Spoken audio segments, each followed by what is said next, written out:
నిర్ణయం తీసుకున్నారట జూనియర్ ఎన్టీఆర్. ఎమ్మెల్యేగా పోటీ చేయబోతున్నారట. జూనియర్ ఎన్టీఆర్ ఇప్పుడు ఎమ్మెల్యేగా పోటీ చేయబోతున్నారట. ఎలా అంటే ప్రస్తుతం జూనియర్ ఎన్టీఆర్ తెలుగు రాష్ట్రాల్లో అయితే సంచలనమైన నిర్ణయం తీసుకోబోతున్నట్టుగా అయితే తెలుస్తోంది. ప్రస్తుతం ఈ విషయం మాత్రం సోషల్ మీడియాలో సైతం ఎంతో వైరల్ అవుతోంది. అలాగే అభిమానులు కూడా వీటికి సంబంధించిన విషయం తెలుసుకొని ఎంతగానో షాక్ అవుతున్నారు. జూనియర్ ఎన్టీఆర్ తెలుగుదేశం పార్టీలోకి వచ్చి ఖచ్చితంగా ఎమ్మెల్యేగా పోటీ చేయాలని నిర్ణయించుకున్నారట. బాబాయ్ విషయంలో ఫ్లెక్సీల గొడవ మరి దారుణంగా అవుతున్నటువంటి ఈ నేపథ్యంలో నిజంగా వీటికి సంబంధించిన విషయం తెలుసుకొని ఆయన ఎంతగానో షాక్ అవుతున్నారు.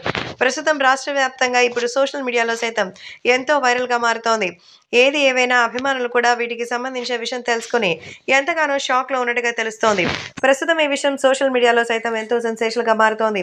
నందమూరి బాలకృష్ణకి అలాగే తనకి మధ్య దూరాన్ని మీడియా పెంచుతోందని, మరి కుటుంబం మధ్య గొడవలు అవి ఇవి అంటూ రాద్ధాంతం చేస్తోంది. కాబట్టి అవేవీ లేకుండా ఉండాలంటే ఖచ్చితంగా తెలుగుదేశం పార్టీకి జై అంటే సరిపోతుంది కదా అంటూ జూనియర్ ఎన్టీఆర్ వచ్చేస్తున్నారు. తెలుగుదేశం పార్టీ కోసమే కాకుండా ఎమ్మెల్యేగా పోటీ చేయడానికి కూడా నిర్ణయించారట. అయితే ఏ నియోజకవర్గం నుంచి జూనియర్ ఎన్టీఆర్ వస్తారనేది మాత్రం తెలియదు. రాజకీయాల్లో ఎన్టీఆర్ వస్తే ఎలా ఉంటుందో ఇంతవరకు తెలియదు కానీ ఇక మీదట తెలుస్తుందంటున్నారు తారక్ అనుచరులు.